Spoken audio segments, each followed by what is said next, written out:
Kan sobra ang kahagkot, karatuunda mo ang namamarigo.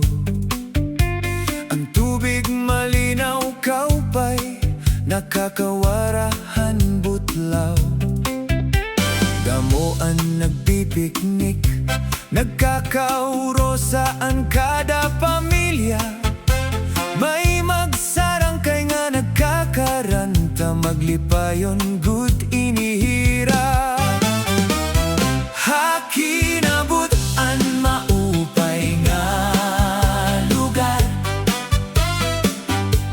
pahalibwayanhan kadampan. Di kang pahanhigrayoan, mga dumadayo. Napagkatuhira para magmalipay.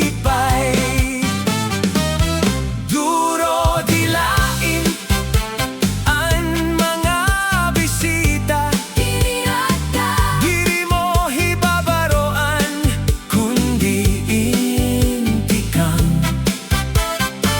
Basta nagkakauro saan tanan,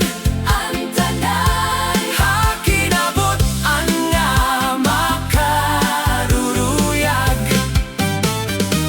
May nag-ouyag hasapa, may nagpapahagkot hinumon. Ang hangin mahamot nga humayhay, nagdadarahin kamurayawan. Ang kabataan nagkakalangoy, ang kag-anak nalilisang. Ang tubig mas mahagkot pa kon kaupod ang mga hinigugma. Hakinabot ang maupay nga lugar, pahalibwayanhan mga tao. Di kang pahanhigrayo ang mga nabisita. Napagkato para hira mag-relax, relax.